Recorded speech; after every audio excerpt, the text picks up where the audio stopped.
banter. Balls and banter.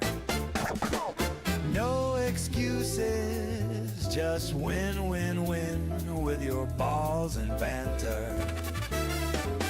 We got balls, we got pucks, we got sticks, we got everything in between. We got balls and banter.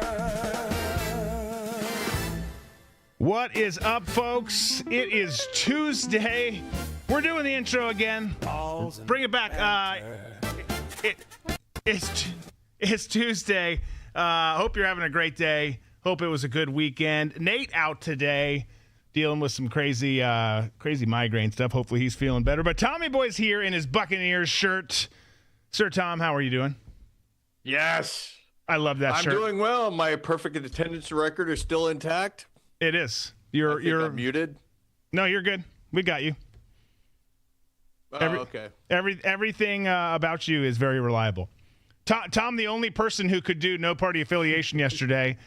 Everyone else bailed and had stuff going on. Tom's always good. I know anytime someone drops in the text like, hey, I can't do it today, someone else will be like, are we good? Tom's always the first like, I'm good. I'm there. Great quality. Great quality. Whatever you need.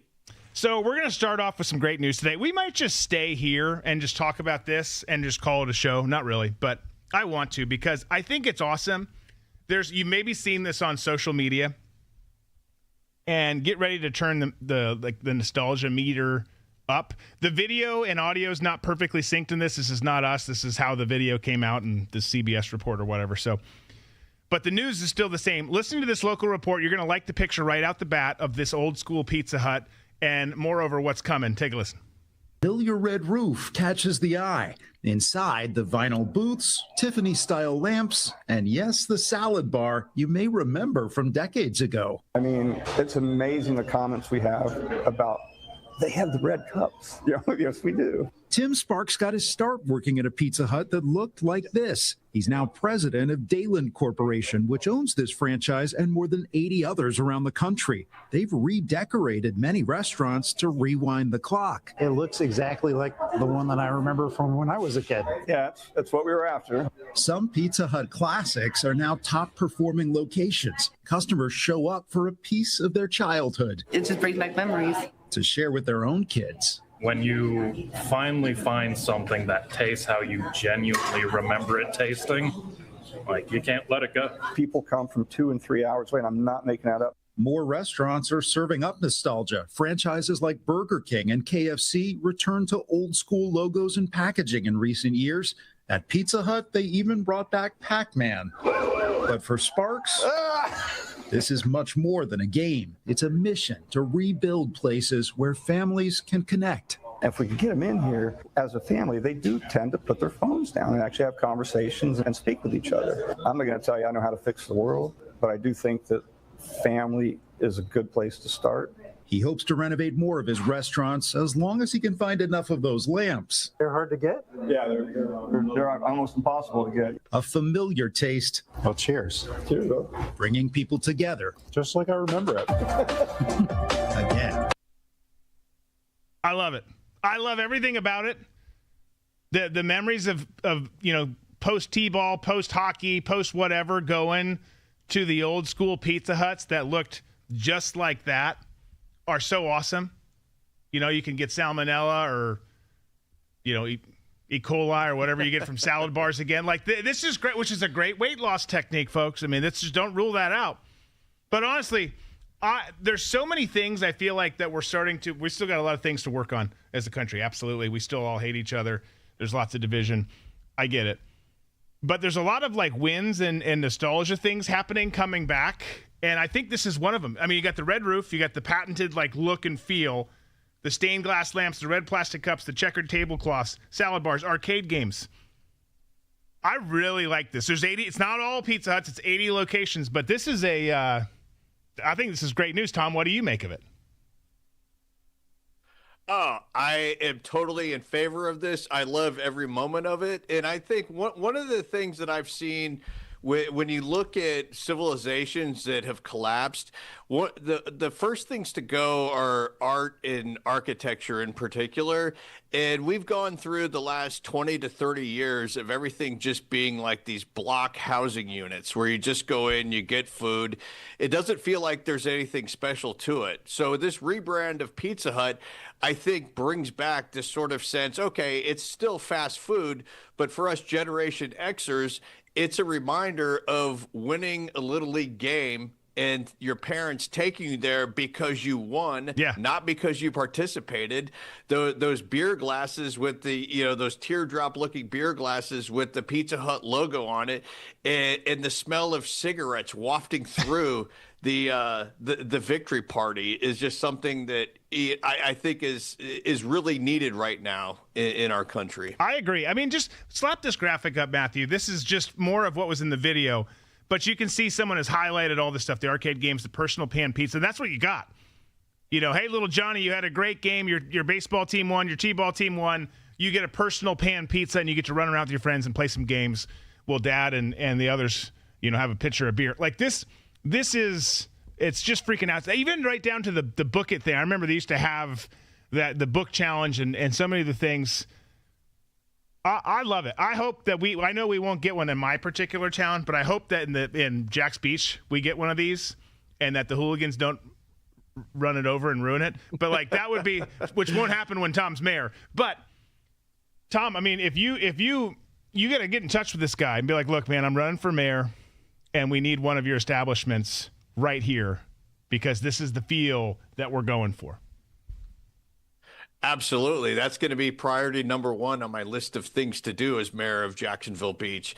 But also, too, I feel like when you have a restaurant like Pizza Hut that's investing into the interior look of it, it says that you care about the customers. Where if it's, like your other like Taco Bells and so forth that have that new modern feel to it, there's no sense of pride, at least by the employees or the people that go in there. They just want their food and they want to leave. And if they don't get enough packets of Diablo sauce, then all shit's going to break loose. And I don't think that doesn't invite that kind of a vibe when your establishment looks inviting like the old school Pizza Hut does. Yeah.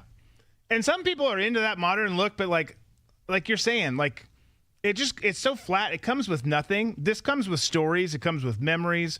Go make some more memories. And you also said, look, is Pizza Hut's quality level high? No, none of the fast pizza places have the most quality ingredients. No fast food or semi-fast food places do.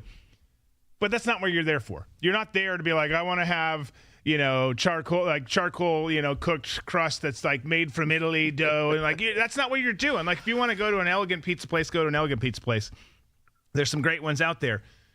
This is a totally different experience, an experience that this country needs, and it needs back stat. Like we need it back right now. So thanks to this guy for taking the initiative and doing it. 80 locations. That's a lot. More than I can afford. It is a lot. And I also like the fact that most of us who are parents know that Pizza Hut isn't the first choice for parents, but it is a good kind of middle ground for the kids as well, where it's like, okay, we can go to Pizza Hut. They got the salad bar, for the moms. They've got the beer for the dads. You can nibble off, the pan pizza. So everybody, there's something for everybody under the guise that, it's good for you. But to me, that guise is great as long as it keeps families together. Yeah. Amen. Amen to that. I love it. Keep going. Keep going. What's his first name? Tim Sparks. Timmy boy. Crushing it. Freaking Americana. I love it.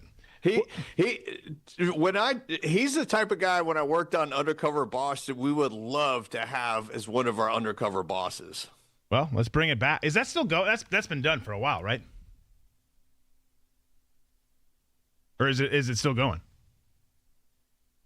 I'm sorry, you broke up there. I was saying, is that Undercover Boss is done, right? It's not still going, is it? It is? Yeah. Ultimately, it met it's not going anymore. It's not. Okay. It ultimately met its demise with the bad hair pieces that we kept putting out there. Okay. Well, we'll have to explore bringing it back. From Pizza Hut to some more good news. Let's just talk about some more good news here. U.S. Bank, the home of my Minnesota Vikings, will be hosting the 2028 NFL Draft. You can see an image of the amazing stadium right there on your screen. So next year's Washington, D.C., Minneapolis, again, it gets a lot of crap because of all the stuff that's gone on with the fraud, some of the riots for St. George, Floyd, all those things. And obviously there has been some bad stuff. There's terrible leadership there at the state level and at the Minneapolis level. But most of Minneapolis, great. And that stadium is one of the best stadiums in the league. The fan experience, amazing. I think that it'll be great. Minnesota people, very nice. Minnesota nice, a term for a reason. I think that will be a great deal. Presuming it's May, it should be clear. You should be in the good, but wild things have happened in the state of Minnesota in terms of weather late into spring. So hopefully good weather will be the case. Usually it's great at that time of year. So I think that's awesome. Good for the Vikings, and it'll be awesome. So next year's going to be great too. Next year on down in the mall, the 2027 draft will be pretty badass as well. Okay, 8 teams kicked off OTAs yesterday. More starting. Here are the 8 that began practices yesterday. You had the Bills, the Cardinals, the Dolphins, the Falcons, the Dolphins, Tom's old team / partially still his team, the Raiders, Ravens, Steelers, Titans. So we've got some action. We've got some interesting things happening. And on that list there, obviously the Bills getting ready for their new stadium. Cardinals, you got Brissett, who's not showing up at quarterback for the OTAs, the veteran who's supposed to be the starter. You've got Carson Beck, who's there, who's going to be taking some reps. The Dolphins obviously are starting the Malik Willis chapter. Falcons, Tua, and Penix are going to be the dudes battling out. You got Kirk Cousins and his stepbrother Fernando Mendoza in Vegas. The Ravens, you got Diego Pavia in the mix there. Steelers, we'll talk about them in a second. Titans. So more teams getting kicked off soon, but I bring that up because we've had rookie minicamps. Now we've got OTAs. We're getting closer, baby. We're getting a lot closer. There's a lot more discussion happening around the NFL, including this news right here. I mentioned the Steelers, one of those teams. Aaron Rodgers finally signs his 1-year deal. So he will be back for one season, reuniting with Coach McCarthy in the Steel City. They were a good team last year. Not great, but good. They've added some weapons, some tools.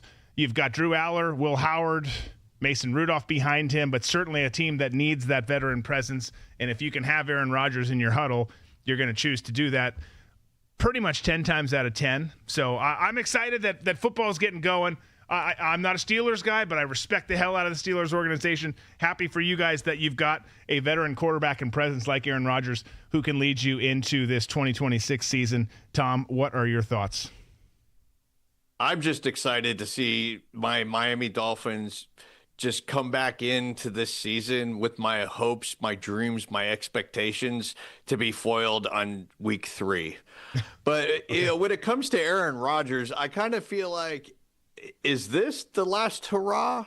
Or are we going to have another hurrah? I feel like, when bands go on tour and it's their farewell tour, I feel like we've been on the Aaron Rodgers farewell tour for about 5 years now. And each year seems like, oh, this is going to be the last year. And this is, saying goodbye. And then it comes along again. It's very reminiscent of Sugar Ray Leonard back in the day, where after each fight, he was like, I'm done. And then, a few months later, it's like, oh, I'm going to be fighting again. Yeah. So, yeah. At this point, I'm not sure if I'm frustrated with Aaron Rodgers or I enjoy the theater of it. The jury's still out. But more to the bigger picture of the NFL, I feel like there's a different energy this year. I feel like in previous seasons, and it might be because of COVID or just a shift in the general vibe of the country, I feel like there's more excitement in the air. I feel like there's more talk about the upcoming NFL season. I feel like people like myself who have been, hapless Dolphin fans for pretty much our entire life, there's a rekindled sense of enthusiasm. And I don't know if it's me or, if I'm just perceiving it that way, or if there's an actual momentum. I think it's an actual momentum. I think so too. Again, I think that there's so many things on so many different fronts right now where there does seem to be positive momentum. Obviously, you can have negative momentum too, but it seems to be positive. Seems to be kind of going in the right direction on a lot of fronts.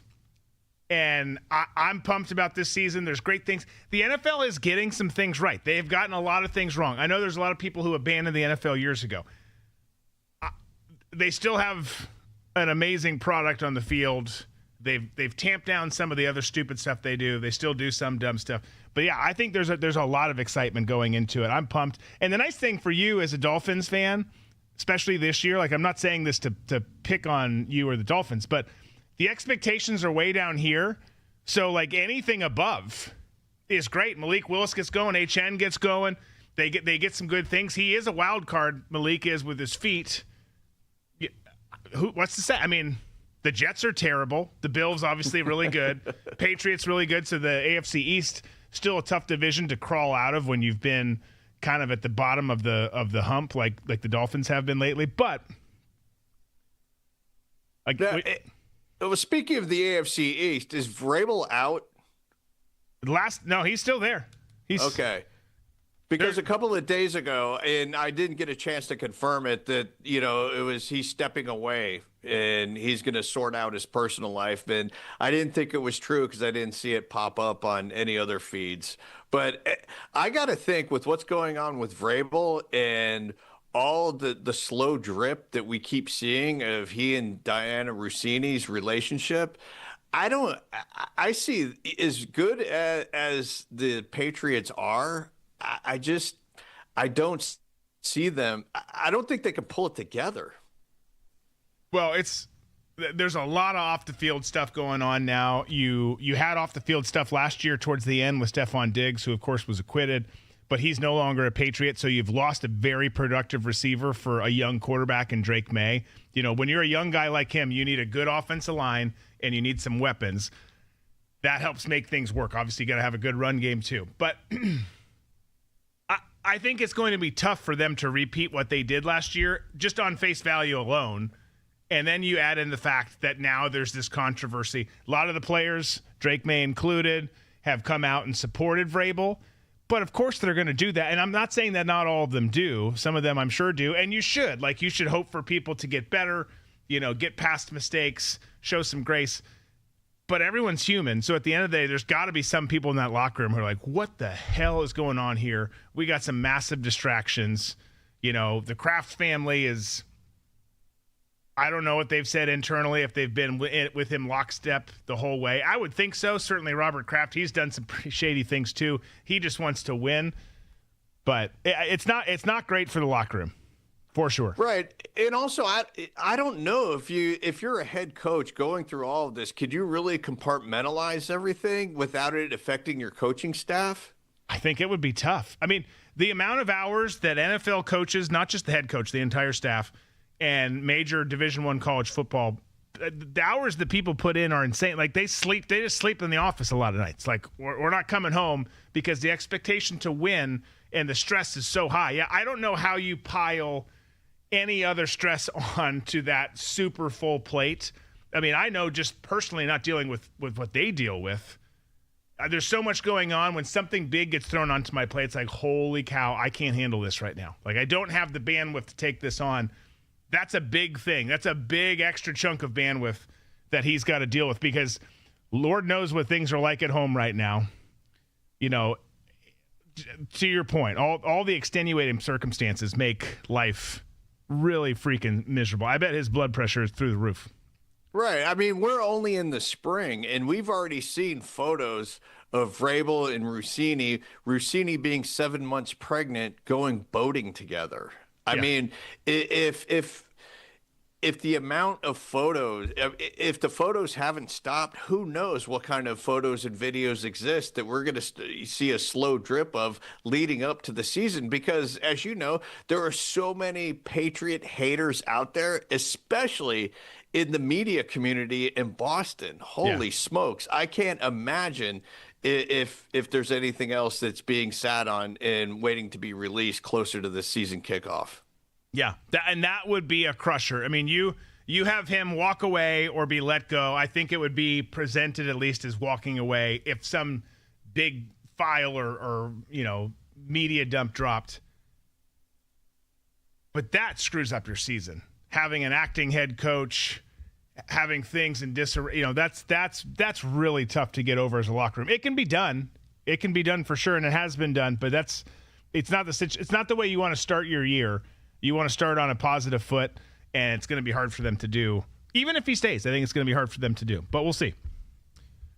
Sticking with football, I'm going to skip ahead in the notes, and let's just do some UFL highlights here because we got a little bit of everything this past weekend with some playoff positioning, quarterback shootouts, defensive slugfest, and one road upset that rattled the standings like a Bills Mafia leap onto a folding tailgate. By the way, was it the... Oh, I was watching the everyone does their schedule release videos. The Vikings had Chris Jericho and then Vikings kicker Will Reichard ordering some stuff from a menu. And then they presented the teams as different food items. But for the Bills, they had it worked out where it was like a Bills Mafia table. The food was presented on a folding table that had been smashed through like they do and WWE wrestlers do. Anyway, it was good. There were some great ones out there. But on Friday night, you had the Orlando Storm take on Dallas. They won 31-24. They improved to 6-2. Officially, they were the first ones to clinch a playoff spot after beating the Renegades, who are now 2-6 and eliminated. So one team in, one team out. Jack Plummer controlled the game with efficient play, timely scrambling. They piled up 367 total yards in that win, exploded in the second half after a slow opening quarter. And then Dallas hung around thanks to quarterback Austin Reed. But at the end of the day, they were eliminated. Rough year for them. Jack Plummer had multiple rushing touchdowns, managed the offense efficiently. Jay Schwan Corbin, rushing touchdown that helped swing the momentum. Austin Reed for Dallas, 2 passing tutties. And then Seth Green had a receiving touchdown as well in that loss. Saturday, Louisville Kings beat the DC Defenders 33-30. DC kind of going the wrong direction. We were just talking weeks ago about how they were up here, team to beat. They've suffered some losses here. Louisville Kings moved to 5-3 with that win. DC also 5-3. Probably the wildest, if not one of the, certainly in contention for the wildest game of the weekend. Louisville quarterback Chandler Rogers played a clean football game, made some clutch throws late to help them over the edge, while Isaiah Winstead repeatedly gassed the defender's secondary. Key performers, you had Chandler Rogers from Louisville, who was 11-20, 143 yards and a touchdown. Not a great completion percentage, but he got the job done. Isaiah Winstead, 5 catches, 92 yards, 1 touchdown. Xavier Valladay for DC, 13 carries, over 100 yards rushing. And then Abram Smith, 56 yards rushing, and he added a touchdown as well. At night, you had Houston taking on St. Louis. The Gamblers 123-16 over the Battlehawks, which was probably the biggest upset of the weekend. They're now 4-4. St. Louis slipped to 5-3. Again, you had both DC and St. Louis. St. Louis was a little behind DC, but both of them suffering some losses here as the season gets further in, and it's kind of changing the landscape. Orlando now the team who's at the top, already clinched a playoff spot. So an interesting one there. Key performers there, Hunter Deckers, 15 of 22, 155 yards for Houston, 2 touchdowns and a pick. Luis Perez from St. Louis, 26 for 47, 308 yards, 1 touchdown, 2 interceptions. Man, they slung the ball around, 47 attempts. Stephen McBride from St. Louis had 116 yards rushing. Lawrence Keys had 60 for Houston, had 60 yards receiving and a touchdown. Then Sunday, you had Birmingham taking on Columbus. The Stallions won 14-3 over the Aviators, which basically, I mean, these teams both 3-5, struggling. You've got you've got the teams that are 5-3 and above, and then you've got your 2-6 Renegades and these 3-5 teams. It's interesting seeing how all this looks. At the end of the day, Luis Perez was the passing leader, 308 yards and a touchdown. Rushing leader Stephen McBride from the St. Louis Battlehawks, both of them. Battlehawks putting up some points and some yards, 116 yards. That was the most of the weekend. Receiving leader was Isaiah Winstead from Louisville with that 5 receptions, 92 yards receiving and a touchdown. Defensive leader Tate Crowder from the Birmingham Stallions, Had 11 tackles. Good for him. That's pretty good. It's pretty good. Pretty good. And a pick. So recap, Orlando Storm 6-2, leading the way. You got DC and Louisville and St. Louis all 5-3. Houston 4-4. Birmingham 3-5. Columbus 3-5. And Dallas 2-6. So the playoff picture is tightening up pretty quick here. Did you catch any of these games? I did not. Okay. I had a lot going on. Catch games. No, well, I caught different glimpses of the games. I was flipping around. We've got the Indy 500 coming up, so the qualifying took up a lot of my time because I'm a huge Indianapolis 500 fan. But I will say this: I don't care what anybody says. We have the most complete wrap up of the UFL stats. Not highlights yet, but stats of any show going right now. Maybe we get them to license their highlights to us. Like, look, no one else is playing your highlights. Let us do it. Let us have the visuals. We can get images. We can pull all sorts of images. Maybe we step up our UFL game here a little bit. But people are like, no, don't do it. Someone's got to give them some love. It's like when we talk in politics about West Africa. Who else cares about them? No one. Right. Exactly. We did.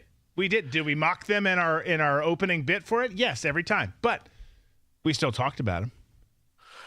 Please, I'm begging anybody watching right now, please drop in the comments that you have a little bit of caring about the UFL because we, at least myself, care about it a lot. Yes, drop that in the comments. Also hit that like button if you have not already. We're glad you're here, whichever platform you're watching on today. It is. There's a lot more to get to. It's a fun day. It's a beautiful day here. I can't wait to get back. And I had some cigars pre-show today, and I've got another call later. So it's like, well, I should probably. I don't know. We'll see. We'll see what happens. But let's talk about some basketball stuff here for a little bit. We're going to talk pro in a second, but first, just on the college front / pro front, Elliot Cadeau, who's stud point guard for Michigan. I'm not bringing this up just because I'm a Michigan guy. I am, but he said he was returning, but then also dipped his toe in the water and declared for the NFL draft. Certainly a great player. Led them, along with several of the other players, with Lendenborg and Mara and some of the studs, Morez Johnson, to the national championship. Well, now he is withdrawn from the 2026 NBA draft and will just be sticking in Ann Arbor. They've stacked the roster with some great players in the offseason, as have several other teams around the country. But certainly when you're at a school like Michigan, you can pay these guys well. You've got a chance to be the big dog on campus on one of the most prolific sports schools in the country, and you got a chance to run it back with some fresh new blood in there, as well as some other great returning players. So I'm excited about that. Good for Elliot Cadeau. Hopefully they can go have a great year. Certainly they're poised to. They should have another great year. Can they win the whole thing again? To be determined. We'll see. But I think this is a good decision because he's, barring an injury, a catastrophic injury, he's going to be a player that goes probably pretty high in next year's draft. So I'm thrilled to have him back. Yeah, it's a great decision from a business standpoint, but it just adds to the confusion and the clogging up that we're seeing of the NIL, especially in basketball, because Elliott weighed the decision, how much money can I make? Where would I go? He wasn't invited to any tryouts or any not tryouts, but what are they called? The combine? Like a combine type situation by any team. So, he realized that, okay, it's G League for me, and how much money can I make in the G League as opposed to how much money can I make, through NIL deals. So that raises the bigger point, because right now with the portal, we did a story a couple of weeks ago where there was over 2,000 players in the portal, right. And it's creating a logjam for high school players. So now you have coaches and teams that would be likely to bring on, a senior from high school and develop them into a good player and make that investment in them. But now what we're seeing is, we got to win right now. So let's pick out the best, players available. So a lot of these high school kids who do have a lot of potential, it's finding a landing spot for them. Yeah. That logjam is a huge, huge issue in not just college basketball, obviously college football as well, perhaps more so. But you could argue less so because the roster spots available are different. It is a huge issue. I'm surprised that he hasn't gotten as much, going back to Elliott for a second, as much attention. Are his measurables what everyone wants to see? I don't know. Does that really matter that much anymore? He's not Spud Webb, like he's an average sized, normal sized human, but the dude's a baller. And the way that if you watched him, if you didn't watch the entire tournament, you just watched him in the Final Four, which is kind of where a lot of people come in if they, their team's not in it anymore. They come in for that part. The way that he distributes the ball, and the way he can score too, but the way he distributes the ball, if I'm a coach, I want that dude on my team. He's a scrappy dude. He's a great player. I'm thrilled for us to have him back. By the way, Tom, Chaos says a wee bit of interest, but mostly just for you. So, well, thank you, Chaos. Yes. Switching to the NBA. Conference finals are set. One game already played. We'll talk about that in a second. Here's how that looks in the West. You've got the Thunder, number 1 seed, taking on the Spurs, which already started last night. You've got the Cleveland Cavaliers and the New York Knicks over in the East. Those guys start tonight, 8 p.m. Eastern, Cavs and Knicks on ESPN. Last night, though, the Thunder, man, double overtime. This game goes, the Spurs walk out with the victory. Wemby goes off, 41 points, I think, 24 rebounds. Yeah. I mean. And the nails the three-pointer to go into overtime. Yeah. I mean, he is a stud. There's no arguing it. You've got SGA on the one side, Wemby on the others, on the other. Big time players here. SGA and Jalen Williams for OKC both had 24 points. You had Caruso coming off the bench scoring 31 for them. Western Conference Finals game 1 double overtime. 2 great teams. I don't know what else you can ask for, unless you're a Thunder fan. Then you of course wanted to win.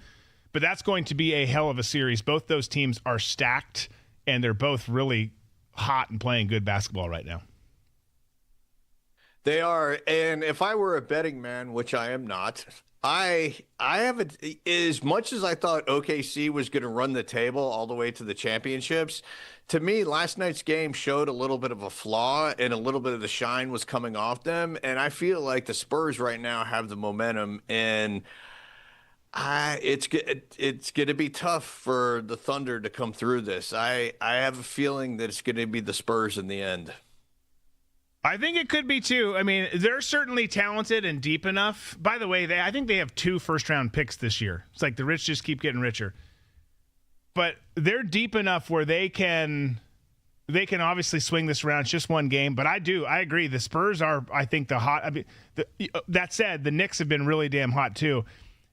With the amount of data that we have right now, if I had to bet, I would say that it's going to be the Spurs and Knicks in the finals. But it's anyone's game. Game 1 tonight with the Cavaliers and the Knicks. Game 2 tomorrow, I believe, for the Spurs and Thunder. So those are both great series, worth watching if you're at all interested in the NBA. Last thing on the NBA real quick, and kind of going back to our first story with the Pizza Hut and nostalgia.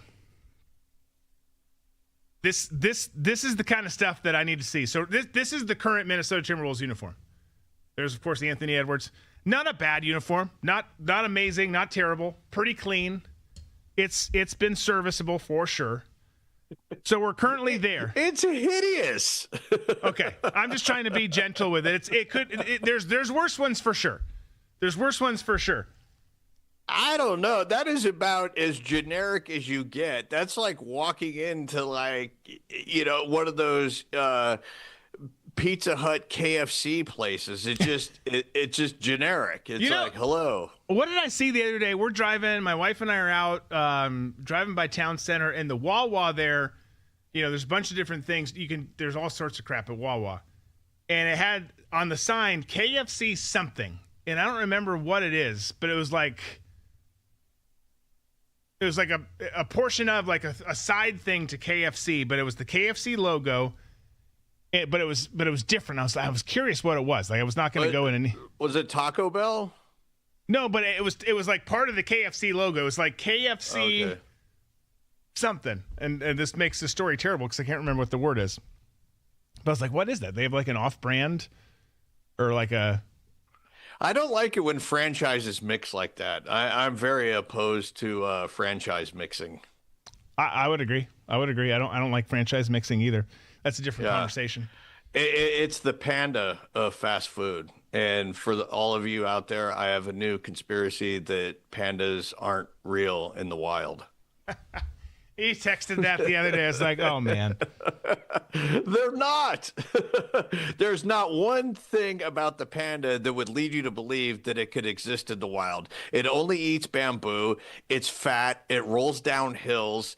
It's just a goofy animal that doesn't show any kind of self-defense mechanism to it. So I believe that the Chi-Coms created it. Okay. I mean, that is a theory. They are pretty clumsy. The videos are hilarious. There's some. They are. Yeah, the video. I mean, to me, the panda is the fat, doofy kid that you were friends with in school that's always falling down, but you would never want him in a fight. No. Yeah, you stumbling into a panda versus any other kind of bear in the wild. It's like I'm choosing panda, 100%. So I choose the panda over a grizzly bear. No, if that's who I get to stumble into. Oh, yeah, for sure. No, I don't want to see a grizzly bear, a polar bear, I don't want to see any of those bears up close in person. I've seen many a black bear, and even that's worrisome. I've done some things overseas, but you put me in front of a grizzly bear, and I will shit my pants. Like, there's just no two ways about it. Maybe that scares him off. I don't know. Maybe that entices him more. I hope I never find out. I do not want to learn that. Going back to the T-Wolves uniforms, though. So those are basic. Yes, Tom. These are even more basic. They are now have announced that they are going back to the Kevin Garnett era, basically, i.e. the original Timberwolves uniforms, classic-looking basketball uniforms. These are them. You can see the blue on the left, the white on the right. And then they added the ones that they wore during the playoffs this year with Kevin Garnett, far right with the tree-lined neck. Those are actually some of my least favorite. A lot of people love those. The one in the middle, the classic white basketball uniform. I remember having season tickets the first year we got the Timberwolves. That was the uniform. So that is how I always want it to be, and I'm thrilled that they're making this decision. We've seen some other teams going back. The Titans going back to a similar but modified version of the old Oilers uniform this year. The Redskins going back to essentially the Redskins uniform without the Redskin on the helmet. I'm all for all of this. Buffalo, years ago, going back to the old blue and yellow color scheme and exact same uniform. Talk about the Sabres here in a minute. I just like it. What do you think of the T-Wolves going back to that? Can we go back to that graphic? I think it's great that they're going back to it. And this, and talking about art and architecture and so forth. So the one on the right, the black one, I agree with you. I think it's a bit much. I still like it. I don't hate it. The blue and white ones I like. And the reason why I like this logo is because of the font style to it. With the W and with the V, you get the sense of fangs from a wolf. And that's what your logo should have something to deal, the wording should have something to do with the logo that you have. And I like the way it's incorporated in the home and away uniforms.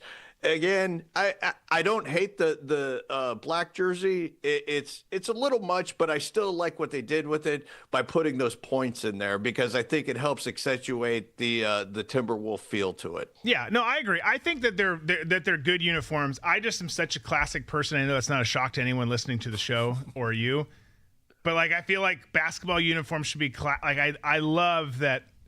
For instance, for the most part, Michigan hasn't changed. Indiana hasn't changed. Kansas, Arizona, all these, a lot of these teams have remained the same. You don't need to try hard and go crazy. Michigan State for a while, they still do sometimes, went to, they have, the actual Spartan head on here and then the numbers. No, just give us a normal basketball uniform. Yeah. Leave it to Michigan State to screw everything up.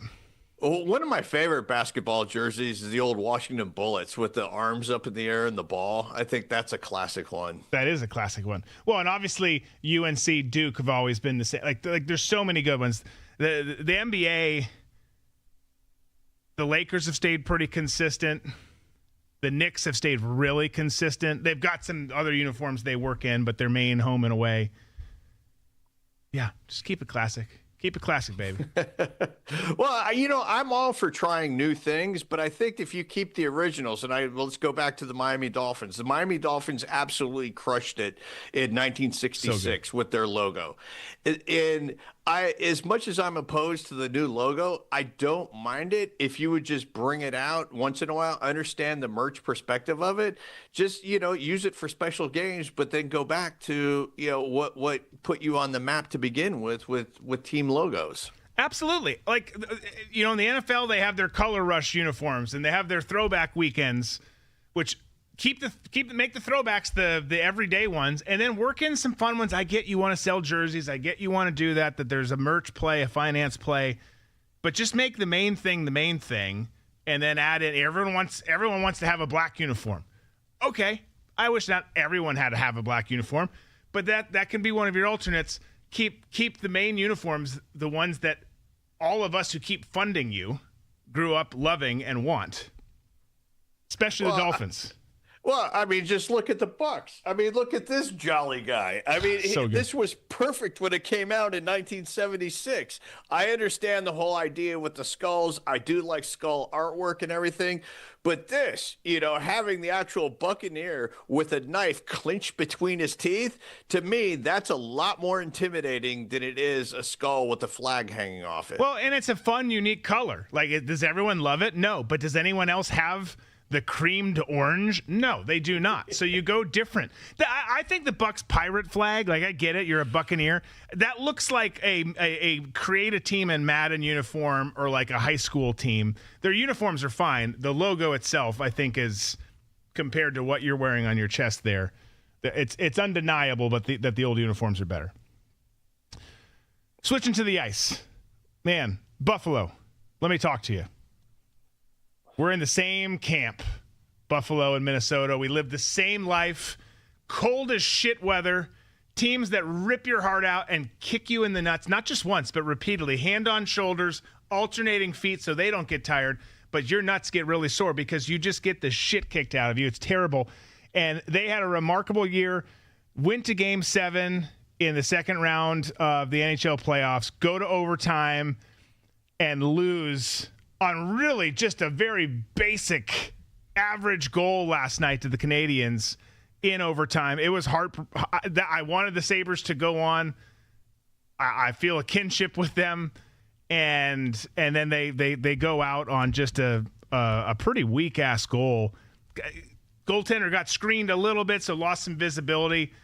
But, man, I feel for the Buffalo Sabres. You guys are diehard fans. Your team had a great year. Your team has kick-ass uniforms. I'm sorry to see you go out because that's who I wanted to cheer for.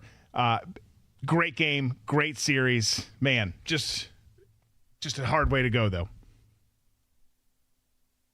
Yeah, right. It is. And what I'm looking forward to is, and this is going to be crazy.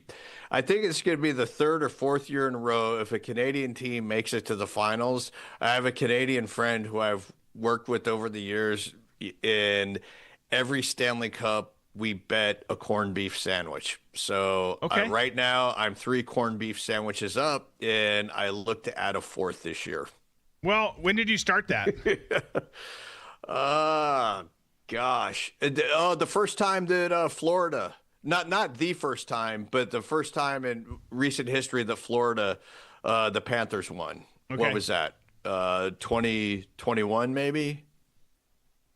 22? I can't think off the top of my head. I know that it's been like decades, like 93, I think, since a Canadian team won the Stanley Cup. And I think it was the Canadians who beat the Kings back then. They've struggled to do. Obviously, Edmonton has gotten close here recently. That didn't happen thanks to the Panthers. But the weird thing about that too, like even with your bet, like I always tend to cheer for American teams as well. Certainly not cheer for Canadian teams. But like with the NHL, you've got several teams north of the border, but the team's not chock full of Canadians. There's a lot of Canadians on there too, but you've got Canadians, you've got Americans, you've got Russians, you've got Czechs, you've got, Nords, you've got all sorts of things going on there. That's what makes it difficult, for anyone who's like, I'm not cheering for that Canadian team. I get the spirit of it, but like, what if 60% of that roster is American? There's some great American players, for instance, on the Canadians who won that game last night. I don't know. It's a weird thing. Here's what we got left. Here's the here's how the conference finals look in the NHL. On the West, you've got the Colorado Avalanche and the Las Vegas Knights. Good luck, Knights. Those guys are freaking tough. The Avalanche are. And then you got the Canadiens with their win last night, who will take on Carolina in the East. Both of those good matchups. Leave that up for a second, Matthew. Tom, what do you think here, and what do you want here? Oh, okay. Well, I'll talk to Tom about it in a second. We'll get him back. Here's what I think. I think the Avalanche and Carolina are certainly the two teams that have played the best in these playoffs and throughout the year. You know, the Avalanche got to 100 points damn near at the beginning of the season. It felt like they were the best team throughout the year. Beat the Wild, who I think are absolutely one of the best teams in the league. Pretty more convincingly than I'd like to say, but beat the Wild. They're going to be tough to beat. Vegas has played well in the playoffs, getting their wins over Utah and then over Anaheim. I think it's going to be tough to out the Avalanche, so I think the Avalanche go on. The Hurricanes have played so damn well. It's hard to imagine them being taken out by the Canadiens, but the Canadiens have played so well, beating the Lightning, then a tough, hard-fought battle, Game 7 overtime win over Buffalo. I'm not a huge fan of Carolina. I know I keep bringing that up. I'm sorry if that offends some of you. That's how sports go. That's because you can't get over the fact it's a southern state competing in hockey. I have no problem with that. We got two great teams here. I would love Jacksonville to get an NHL team. We have an ECHL team, which actually we're going to talk about in a second, coincidentally enough. But I don't know. I don't like the Carolina Panthers, and I don't like Carolina's professional teams. I have no problem. In fact, I like several of their collegiate teams. But the Panthers and the Hurricanes have I've never liked them. And I don't really have a good reason why. I have no reason not to. I love the fan atmosphere at the Carolina Hurricanes games. The fan atmosphere not quite as good for the Panthers, who 2 years ago had like 4 people. They had like a UFL style crowd in the audience. But I don't know what it is. I think Carolina is going to be tough to beat, but the Canadiens played really well. And I don't want to cheer for a Canadian team, but I kind of think that I might like the Canadiens legit classic uniforms. I don't know. I kind of think that I might cheer for the Canadiens. I know that's maybe controversial to some, and Tom, that would change your, you've got a bet over corned beef sandwich. What do you think of this? What do you think of the teams that are left? Let's slap that back up. I think that the Canadians are on a roll. I think they're going to take care of the Hurricanes, even though the Hurricanes are playing really well. I don't see the Golden Knights getting past the Avalanche. I just feel like the Avalanche is still a strong team and has been the strongest team all year. So I see this being the Canadiens against the Avalanche, and I see the Avalanche winning, and I see myself getting another corned beef sandwich from my good friend Rob Warsoff. Okay. I think the Avalanche win it all too. The other thing, Carolina's been off for a little bit here. That can be a good thing. That can be a bad thing. You never know exactly how it's going to shake out based on all of that. Staying in the NHL for one quick second. So we'll see. Don't miss out on playoff hockey. If you've been missing out, jump in now. NHL playoff hockey is the best, and each round just gets more and more intense. And I'm looking forward to both of the different conference finals matchups. But the Minnesota Wild are actually connecting with our ECHL minor league hockey team, the Jacksonville Icemen, here in Jacksonville. You can see it there on your screen. The Minnesota Wild said we are entering a multi-year ECHL affiliation agreement with the Jacksonville Icemen beginning next year in the 2026-2027 season. I found that some interesting news this morning. So this team here, the Jacksonville Icemen, didn't have a great year, but consistently have the highest attendance in the ECHL. So kudos to the good people of Jacksonville. That's awesome. And now you're signing this affiliate agreement with the Minnesota Wild. So it's like I've got two teams, and granted, I'll be the first to admit I'm not a huge Iceman guy. I have nothing against the Icemen. I just don't have time. But I do want to get to some games next year. I will get to some games next year. We will go as a team next year, Tom. But this connection between my NHL team and my local minor league team, I kind of like it. I kind of like it a lot. Like, if we could get the Jumbo Shrimp to now be the affiliate of the Twins, like, boom, we're locked in, baby. Yeah, Drew Berkowitz becomes season ticket holders to the Iceman and the Jumbo Shrimp. Can we put that logo back up again with the Wild and the Iceman? Because okay, here's what I got. I love the Iceman logo, but what I would do, I totally get having the parka, but can we just put like an aloha pattern on the Iceman's parka? I think that would just be, the best, like, sort of accessorize the look there. Yeah, to tie in the Florida element. Exactly. Yeah. Like, I love how, I think it's Carolina who does it. They have a palm tree and a hockey stick crossed as their sleeve patch. Like, lean into the southeast. Like we've got some crazy stuff that happens down here, but we've also got some good stuff. I think that would be great. Exactly. And unfortunately, Jacksonville is one of the city in Florida that everybody forgets about. They forget that's actually part of Florida, because Miami, Tampa, even up to Destin, in Orlando, those are the places that everybody talks about, and they always forget about Jacksonville. So it's time that Jacksonville makes a mark. Amen. I love it. Well, and you're on the right track to your point with this logo, but you get to pull off. We talked about the baseball names and logos several weeks back. You get to pull off some dope ass shit when it comes to minor league things that you can't pull off at the top level, at the NHL level, the NFL level, the MLB level, all of those. You get that. That's part of the culture and lure of the minor leagues, is you get to do that. So that would be awesome. I like it. We need to get some Iceman players on the show when the fall comes around. We got to get tight with the Iceman. That's gonna happen. Oh yeah, that would be great. Get a goal in there and put you in a goalie outfit and have them take shots at you in the studio. Does it have to be them taking shots at me? Yes. All right.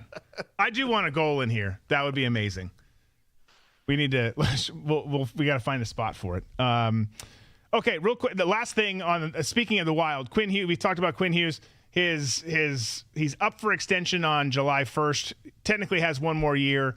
Players obviously don't love playing on their final year. They like to know what's going on going into the season. Quinn has said that he'd be open to that. He also has said that he would be very, very open to re-signing with Minnesota. Loved it there, loved the staff, the teammates, all of that. Here was Billy Guerin, the Wild's GM, talking about the possibility of signing Quinn Hughes to another contract. Listen. Billy, Quinn Hughes talked to us the other day and sounded really interested or open to re-signing here as early as this summer. What's been your read and vibe on that, and how confident are you that something can get done with him? We're interested in signing Quinn too. Yeah, I mean, we loved having Quinn. He was so impactful. He's extremely dialed in on what's going on here. I know he liked it here. I know he likes the team. The team really embraced him.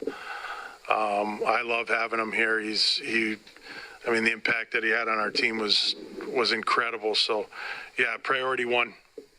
But these are things that, again, like I've told you guys, they take time, and I think everybody needs a little bit of time right now to just kind of decompress. And that's priority one. Priority one. I love it. You got till July 1st, Billy. Get that shit done. Get that shit done. He is such a stud player. Good person, his family. Jack, his brother, was on Pat's show earlier today. Like, again, these hockey players in the Hughes family, just crazy. But he's a stud, and getting him signed and locked back in is going to be huge. I also love Billy, how he jokes about, like, yeah, we want to sign him too. This is the same guy, same GM, who is also a great hockey player, by the way. But same GM who, when we re-signed Kirill Kaprizov and gave him this ginormous contract, there's a journalist who's like, how do you feel about it? He's like, I feel good. And Billy steps in. He's like, well, shit, you damn sure better. Like, we just gave you a massive contract and made you one of the highest players in all of hockey. But I like that he can be a serious GM, but you get the game, and you can also joke and roll off the cuff like he does. We'll see. You keep that team. Again, I know it sounds like a homer here. They are my team, but you keep some of the core pieces that the Minnesota Wild have in place, and you bring Quinn Hughes back. That's a team who's going to be good for a long time. Yeah, and we played the clip of him a couple of weeks ago about how he was taking the loss, and you could tell in that clip how much he hated losing. Yeah. If you get somebody with that kind of passion that just looks at losing as something vile and disgusting as Quinn does, you want to keep them on the team because that's going to make everybody else work harder and play better. Amen. That was a great conversation, and it's so true. All right, last thing we got for you. You ready to take like a wild swing over here? Well, Always. country music fans, there's been some rumors. We've seen Instagram posts. We've seen some podcast interviews where Brian Kelly and Tyler Hubbard, formerly Florida Georgia Line, who've obviously gone their separate ways, but they've kind of been getting back together. They've kind of cleared the air about what the part was, what the split was about. A lot of it had a lot of perception that it was political related because it happened around the time of the election, and their posts on social were very different in nature. Tyler says that's not the case, that it was more, they both wanted to do independent things. We'll probably never know about that. But at any rate, everyone loved Florida Georgia Line for the most part. Very fan-friendly, very poppy, very fun for country radio. They put on a hell of a show. A lot of people also think, hey, they're not really true country. I think you've got a fair point, an argument there. But they're popular. They've put out some bangers, and they're saying now that they've been toying around and flirting with the idea of playing a handful of shows next year, which a lot of people would be really thrilled with. Those tickets would fly off the handle. Like, they would be gone so damn quick. Again, whether you like Florida Georgia Line or not, very, very popular. They're fun. It would be good for country music, I think, which I will say this too, and this contradicts everything I just said. What I love about country music is it continues to kind of lean back into its roots and go more country. Cody Johnson, very country. Entertainer of the Year the other night. He walked away with 2 awards. Ella Langley, very country. She won every freaking award damn near the other night. Like, she's winning like dude awards. And the winner is...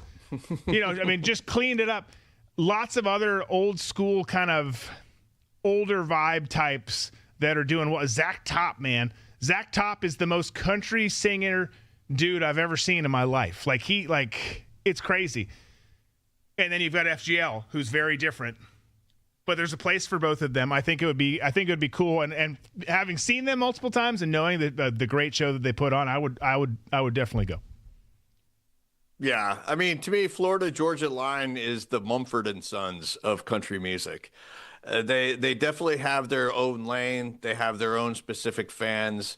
For myself, I don't hate them, but I'm not going to be downloading any of their music. They're kind of, I'd put them in the same category for me as the Cars, where it's like, I don't hate the Cars, but I don't go out of my way to listen to them. If they're on, I don't have anything negative to say about them. Okay. I like that we referenced the Cars in this conversation. I was curious to see where you were going with that. Cars is a very underrated band, in my opinion, because I think they had some bangers back in the day, and they just once they're on, nobody is like, "Ugh, gross! What is this?" Right. It is generational. It's just like, "Oh, okay, well, this isn't bad." Right. Well, because the music is fun.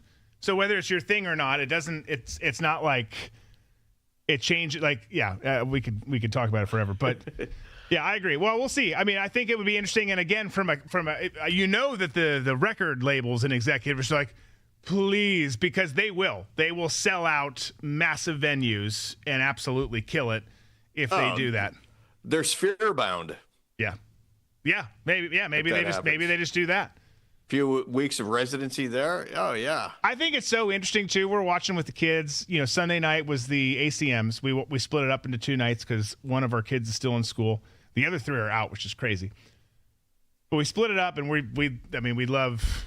You guys know everything about me, but football, country music, and that's about where the list ends.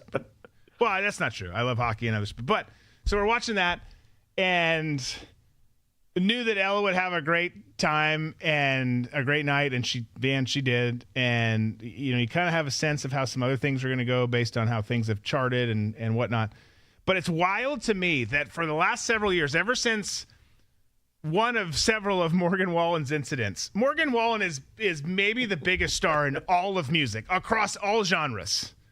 His walkouts are great. His walkouts are amazing. His set and stage on this year's tour is the biggest, most grand thing I've ever seen in my life.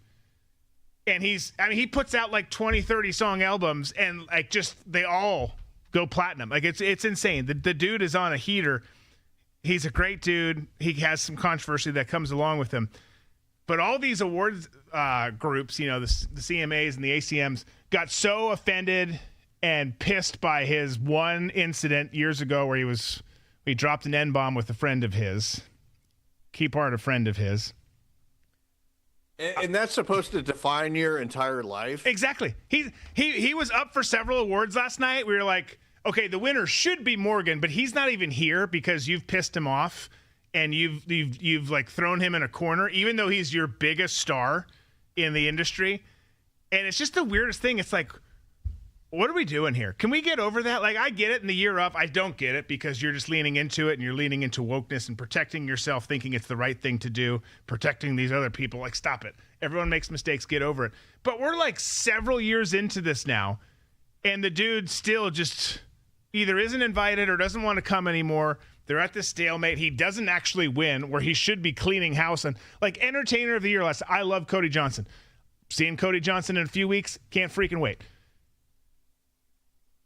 No one puts on a bigger, crazier show than Morgan Wallen. Like, he is the definition of the Entertainer of the Year. And it's just a weird thing. Like, you guys sort it out. Fix this shit. At least it doesn't stop him from putting out music and doing big-ass shows everywhere. But, man, like, let's get some counselors in here and let's get this thing right.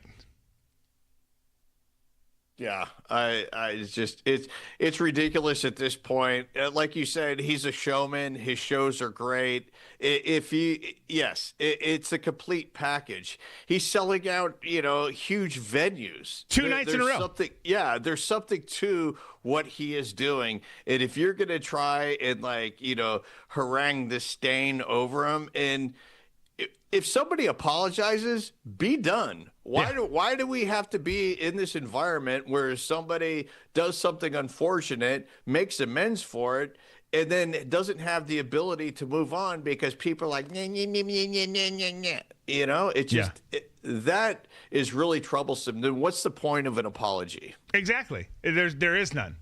There is none. It's tiring, man. This world's tiring the way that we do it. We make it so much more complicated than we need to. Like, we can easily make things. Let's make America simple again. That's the new slogan. Let's just go that way. Chaos asking, Drew, did you see Eric Church's commencement speech at UNC? Sure did. It was awesome. Super awesome. I imagine Bub got to see that. Oh yeah.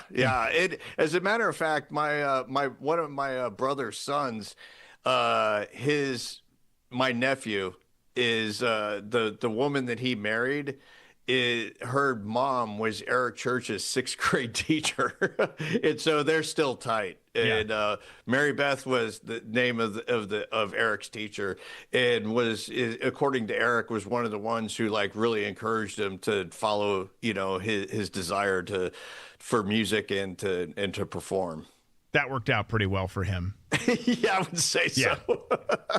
Talk about a freaking legend, dude. I mean, I have not actually seen him yet live in concert. He's on my bucket list because he's an absolute animal.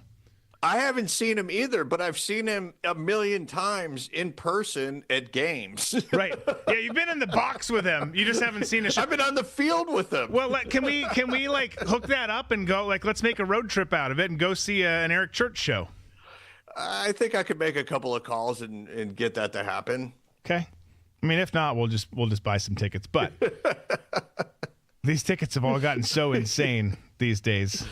Oh, speaking of something that isn't that expensive, let me throw this out there. For the last couple of months, I've been going down the rabbit hole of William Friedkin movies. And William Friedkin is most famous for The Exorcist, but he's got, quite the filmography.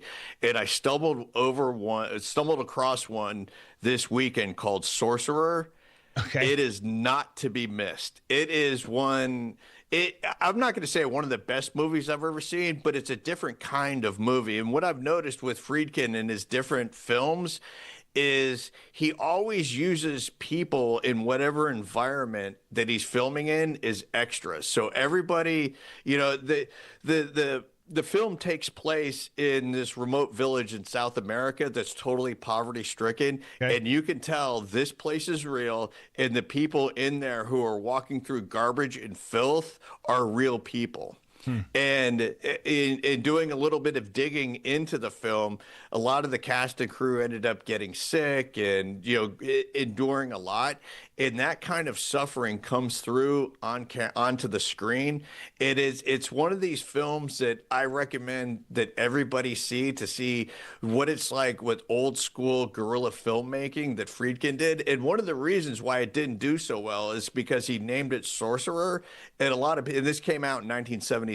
So a lot of people were like, oh, the director of The Exorcist has another devil movie coming out, which it isn't. It's about these guys who come from different parts of the world who are all running from something, end up in this village of just like absolute poverty, and an oil well explodes 200 miles away. And so the people that own the